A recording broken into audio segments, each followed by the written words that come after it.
Hey everyone, Busy Gamer Dad here. So last episode we defeated Kraken, the Fiend of Water, restored the water crystal, saved the mermaids, and they were quite joyous. They made us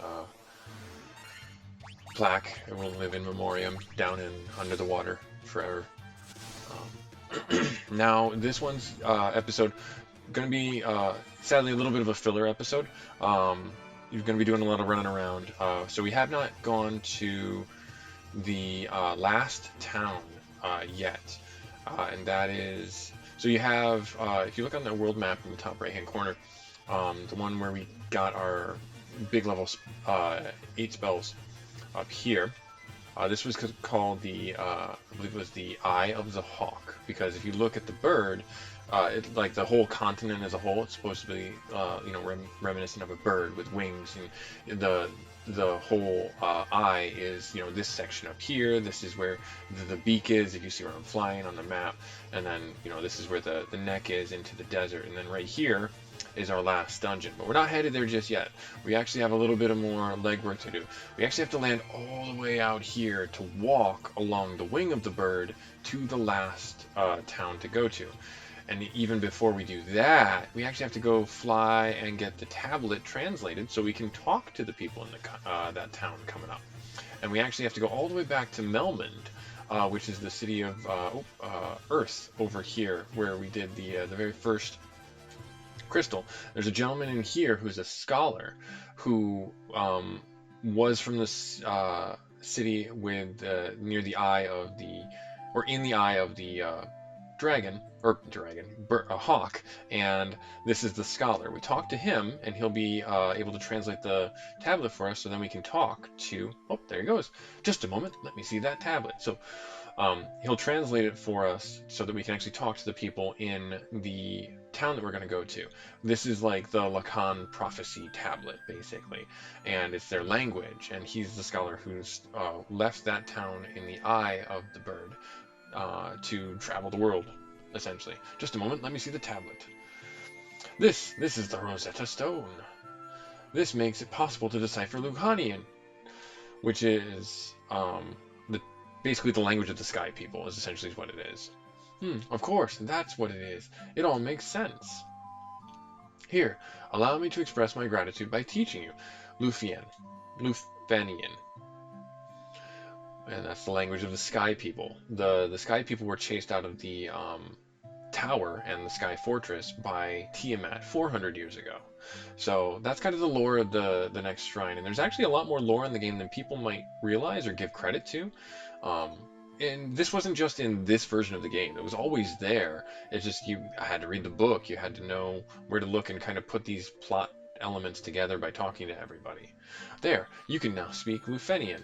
Lufenian, yes, Lufenian, yes. And then we feel all so much better. Restore the crystals to grace. So yeah, that's that. And then they also want you to come back here for another reason. Let me see if it's here. It might not be here. No, it isn't. We can't do life.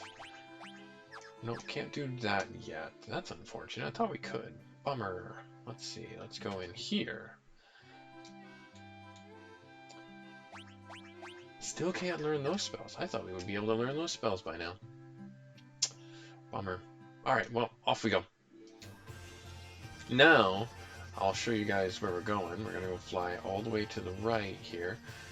There's Cornelia, where everything started. And then there's, I don't remember that town. I can't remember the name. That's where we got the boat. This is the town right here. So we got to go all the way up this wing, which is a wing. And then we actually have to park our airship right here, because there's no place closer. And there's no dock, there's no river, there's nothing to make this easier. And now we actually have to walk ourselves, walk our butts all the way down to the end of the wing. This was again meant to be just a slugfest to get you through everything. I'm actually gonna have you guys swing for the fences, just so we can get through this as fast as possible.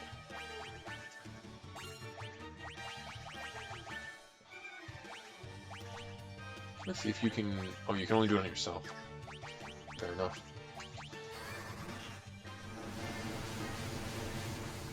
They should do a hefty number on them because they are winter wolves. And yeah, see, we're blistered. This is one of those AoE spells that I was talking about that's unique to this character, or this enemy. The winter wolves, they do blizzard, or frost breath for the frost dragons, among other things. So just like I was saying before in other episodes, there's always oh wow, many, and there's zombie minotaurs. Oh good, this will be an excellent chance to try this out. You do those two, and that will easily kill them. And you do the mage staff, as well as you do the Thundara gauntlets. So this is just the peak of power. We are so strong. So naturally it would miss the trolls because they're not undead. Dia and is meant to only target undead creatures. And then yeah, it's not going to work on them.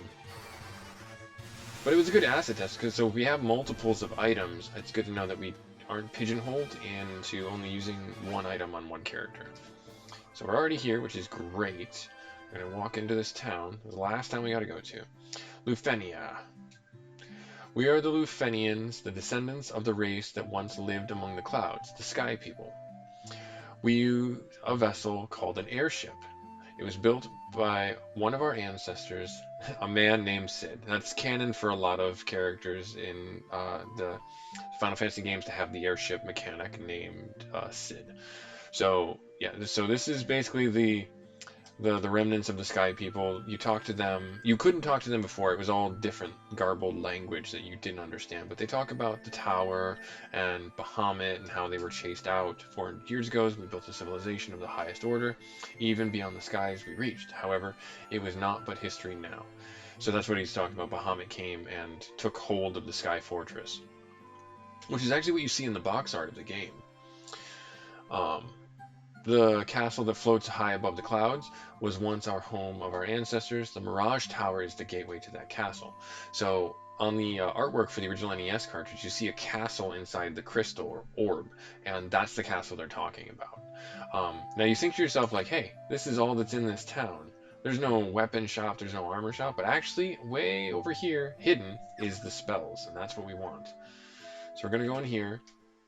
We're going to get our final spells, full life. This is huge. This is a huge get for us.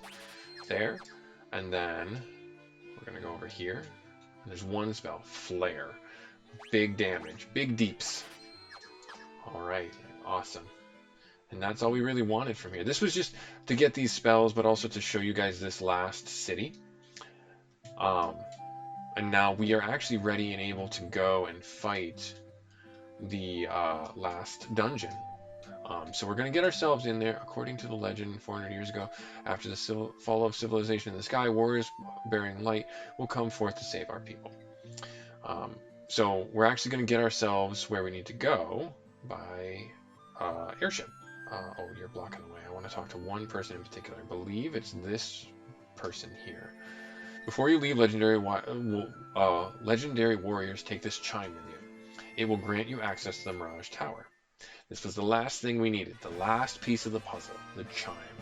This will allow us, this is basically the magic key code, the entry code to get into the tower. Okay? Tiamat blocks the power of wind, the source of people's sky strength. So, we have everything. We have all our key items that we need to get into the tower now, Mirage Tower. So we're going to run ourselves all the way back up to our airship. We're going to fight some winter wolves along the way, just because they're mean and they want to battle, which is understandable. I mean, who wouldn't want to fight in being a winter wolf in a deciduous forest? Let's do real fire. I wonder, this is interesting. It's not doing that much damage. I wonder if his native spells that he has would do more damage. See, so that's the benefit to them having so many on the screen at the same time. They'd cast Ice Storm 3 times, and you can see that by just attrition and damage, we didn't dodge any of it. We didn't resist hardly any of it.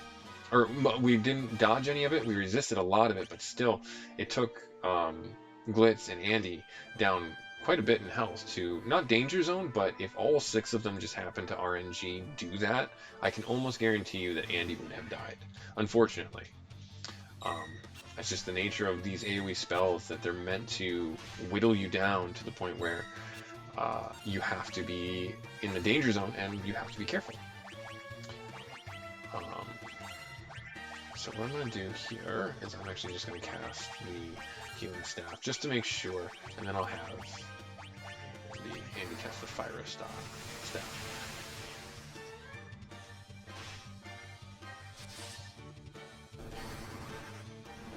Awesome, awesome, awesome, awesome. Yeah, so definitely all spells are scaling off of intellect, um, which is huge to know, so that when we are ready to go into the final dungeon, we know what to do. So I believe there was a sweet spot, but I might have removed it, where you can park along the edge, and I don't see it anymore. So I guess we're just gonna have to park down here, and we'll walk ourselves up here. Items, do I have? Yes, I have plenty of things. I have 3. Wow, I have 3 cabins. Sandworm! Oh no! Doesn't scare me at all. But it does cast Sandstorm, so we do have to be careful. We'll do... Only hit Andy for 5. That's awesome. I'm instantly dead. Oh man. I don't think we're going to get to level 50 in this playthrough. We might get pretty close. We might get... Well, we're probably going to get around... Oh, no, I don't want to do this. I don't want to do this. I want to get outside here. And I want to use a tent. Use tent. I think we're probably going to get around maybe 37 to 40. That's my expectation anyways. So we'll just see. I'm going to save the game right here. All right. And then we're going to hop into this tower. So again, we're going to kind of use the cheat code. Step in here and you'll see right out of the gate. Oh, okay. Oh, I pressed square again. Oh no. I failed you. And that was a laser beam. Guardians. I remember in the NES, the version, these guys were just hell on wheels. They were, pardon the language, they were just awful to deal with because they would do so much burst damage. And I was also not really prepared for the tower when I got to it. Alright, so you'll notice they changed it, but in the original, those pillars that we're looking at were actually computer terminals, and we might see those later on inside here. So here's hoping they didn't change too much of the aesthetic of this dungeon, but you never know. I'm just going to keep on doing what I'm doing with these gauntlets and everything like that, because their lasers aren't really hurting us too bad, and it's cool. They have a really cool attack. It's meant to really drive home the fact that this is not only fantasy, but it's also like high fantasy. That the Guardians are, you know, kind of robotic beings from a more advanced technology or a more advanced race. And there's another robot back there, you see. Medusas and Sabertooths. I think we'll be okay. We shouldn't have a problem, really. I think what I'm going to do is I'm going to have... No, I'll have you attack another one here. The gold needles are going to be instrumental here for any of the status effects that we'll get, and if honestly we end up getting anybody poisoned, this isn't going to be a good day. What did I do here? Why did I have the gauntlet still? Oh, okay. I guess I had the wrong one selected. Oh, I looked at the Giant's gloves. That's what it was. Please forgive me. It's late. I have a chance to play after the kids have gone to bed. Oh, that reminds me. I wanted to show you guys. When we get into the next fight, I'll show you guys what me and my wife discovered. Money, not that it's going to do us much good. The healing helm, that's going to be huge. Vorpal sword, that's going to be also very huge. Optimal. Really? Vorpal sword is that much worse. Ridiculously worse. Good to know. Optimal. Yep. So the healing helm should also cast heal. Yep. So we can do 2 rounds of heal should we need to. Not that I'm expecting to. Okay, so here's something I want to show you. So this is a slap bracelet. You remember these things that when you were a kid you slap on and they stick on your wrist like this? My wife and I found out something because my daughters accidentally split open, as they do when they get older and wear out. The plastic in them is bad, but we didn't know. But inside them, can you see that? Is a ruler tape from a tape measure. We had no clue. So there's your dad trivia for this episode. Is did you know that inside those slap bracelets they used tape measures as a, I don't know, using all the resources that they had available? I couldn't tell you, but it was just, it's funny. It caught us off guard when we saw it, and we were like, no way. And then we looked on the internet, and sure enough, it was like, that's like normal standard practice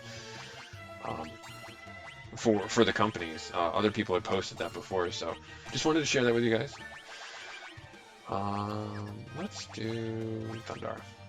So the Black Knights, if I remember right, were kind of a big deal, but probably not for us right now because we'll just hurt them really bad. But we'll see. Like, they weren't even Black Knights, they were called Bad Men or something ridiculous like that in the NES version. Bad Men or Evil Man or something like that. It was just funny, but they seem to be very resistant to magic, which is interesting. But they were laid low in one round. We're going to get a lot of God tier stuff in this place. So definitely going to be focusing on getting all the chests that we can, working our way through all the lootses. I'm not even going to bother doing the... Oh, I guess I should have. Oops. Let's see, 3 damage. 28 damage. Andy been hitting the gym. It's like the Defender's Sword, for some reason, isn't doing as much damage as the Ice Brand. Good to know. I didn't know that. A tent. Not that we'll need it. I think that was everything on this floor. Yes. Yes. And then... So, the knight here, or the robot here is meant to tell you how to progress inside this dungeon. And how you progress inside this dungeon is through more teleporters.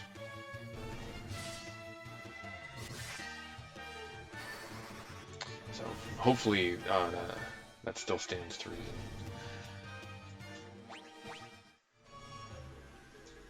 Yep, Master, it has been so long. Yep, so, no, I guess not. I guess we have to go up the stairs. Maybe I'm misremembering.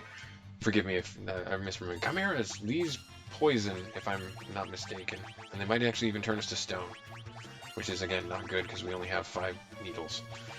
Gold needles to break that. Or softs, what they were called originally.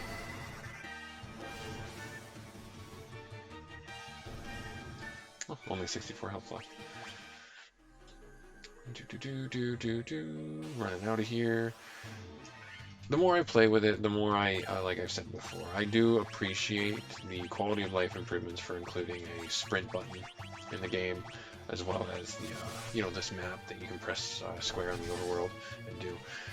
I'm wondering if the ninja has a secondary ability that I just don't remember, didn't know, or maybe they included it in this game, where Glitz attacks, and then there's a follow-up attack that kills the monster that I just don't see. And it might be just some type of extra damage or something like that that I'm just not aware of. So I'm going to go... Oh, I got to go up the other... Ambushed! Oh no, the Guardian snuck up on us. Crit for 50. We'll do healing, and then we'll do... Yeah, 8. Okay, instantly dead. Maybe I'm just not seeing the follow-up damage the way I was before. Level up! 652, Strength, Intellect, Luck. 392, Strength, Agility, Intellect, Luck. 540, Stamina, Luck. Okay. Alright. And then this is where the real annoying part of the dungeon starts, is we actually have to quite literally traverse around the outside of this place, and it's really annoying. It is what it is, you've got to do it, but it still doesn't make it any more fun.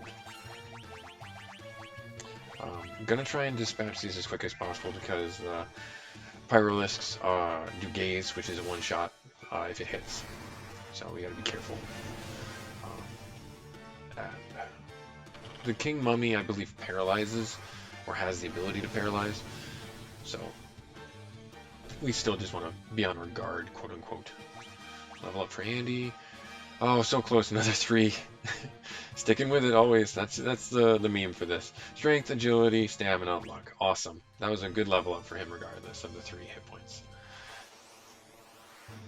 3 guardians. We need to get another area effect item for Glitz to start using, because that would be really helpful in these type of scenarios where it's just easier to have AoE magic as opposed to the single attack from them. I mean, they are doing a fair bit of damage. I'm not saying they're not, and that's their forte. They're meant to be physical damage outputters for your party, but you need to have that utility, I think. I need to go in here, and then another. So I mentioned this before, but one of the things you'll see in repetition quite a bit when you play the game, if you choose to, is that you'll see a lot of the same monster templates come your way, and that means, you know, this troop, this configuration is what you'll see quite a bit, where it's a King Mummy and the Pyrolisks, or 2 Chimeras, and that's just that was always the standard practice of this game. Not trying to dissuade you from it. It's just how the game was set up. I don't want to do Pyra on them, so I'll just do Blizzard.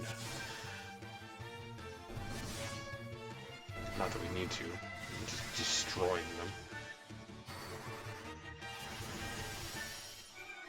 I don't know if we're going to be able to get the chance to see one super rare, deadly monster. Do I want to go up? No, I want to get in this door down here. Up in the upper floors of this place. I'll try and do it, but if I'm running low on resources for any reason, I might just progress towards fighting Tiamat. I'm not certain if we're going to get to Tiamat this playthrough, or this recording. We'll see what we can do, though. Because we're already at the 22-minute mark, and I want to try and get into the upper tiers. So I think what I'm going to do is I'm going to get us to the upper tier, and I'll call this episode there. That way it doesn't run too long, and you guys can have a better sit-down opportunity to watch the final progression towards beating Tiamat. Because that place is a lot of fun. It's my second favorite dungeon. I still like the water one the most because of the progression of power that you feel after you advance your classes, or at least the way I did when I first played the game through. But the outer space, essentially, version is that much cooler. So lots of loot, lots of money, not that we need it. That's the one I wanted, Thor's Hammer.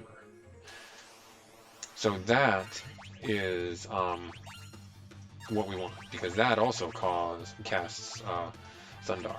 So now Glitz can start doing AoE damage with Andy and Lucy, and that'll help in these type of fights where we have 3 monsters as opposed to 2. And I'm not going to say we'll clear the floor. We might be able to. I think we should, because it should be about 100 from Lucy and 100 from Andy, and then like 50, 75. Oh no, 100. So again, there we go, perfect. And that'll help speed things along a lot better. A cottage, money, Sunblade, ooh, Dragon Mail, all good things for Andy. Yes, or not Andy, Rion. Yeah, let's do Optimal Dragon Armor, and then Optimal Defender. Sweet. So we've upgraded past the Lions. Or the Frost Sword. And now we're fighting a dragon, a Dargon. I'm going to cast Heal with our 2 heal items. 91 from a physical attack. Good to know. Glad we got the Dragon Mail. Should be dead.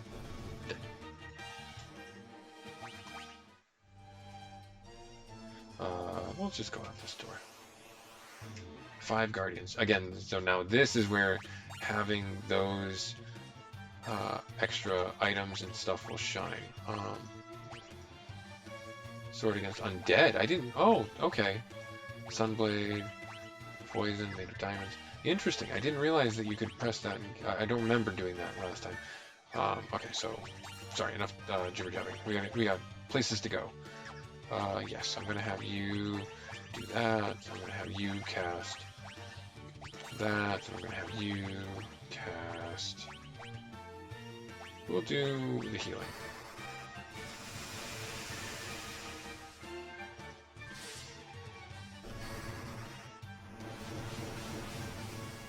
I know you can equip your white mage with the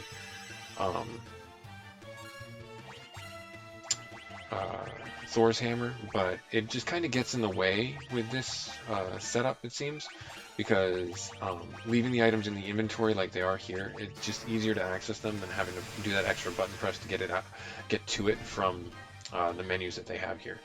So that's the only reason why I'm not doing it. And you can't make me.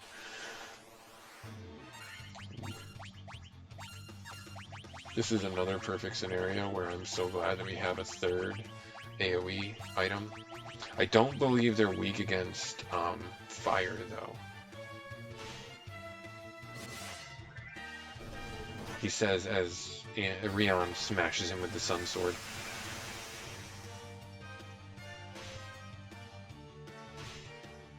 Only 15 damage, physical damage. That's really good to Andy. He's our weakest player, just because he has such a low health pool, really. Our friend left on a journey to the west. He took the warp cube and sent it to our master, which is us. That was again why we went and chose to get the warp cube, so that we have that in our pocket, so that we can gain access to the floating city, or floating fortress. If we didn't have that, we wouldn't be able to get in. And the chime allowed us to get into the Mirage Tower to begin with. So now we're going to get into... okay, I thought we were going to do something different, but clearly we are going to fight some hellhounds, before we get into fighting the mini-boss. And I think that's probably going to be where I'm going to call the episode. We're going to fight the mini-boss, and then I'm going to do a break, and then we'll come back and do the Sky Fortress. Oh, there's that AoE spell, their specialty, Blaze. Didn't do hardly any damage to us, because that was from Mareth, the Carry, the Fire Fiends area. Yeah, that wasn't them. Okay, so what I want to do, just to make sure we're okay. We're fine. What are you? A blue dragon. Okay. I don't think you're going to be much of a threat at all, really. Unless you do an AoE spell that I'm not certain you're going to do. Blue should be... Oh, there it is! Big damage? Pretty big damage, especially the glitz. Good to know that that hit pretty hard on them. And they repaid it.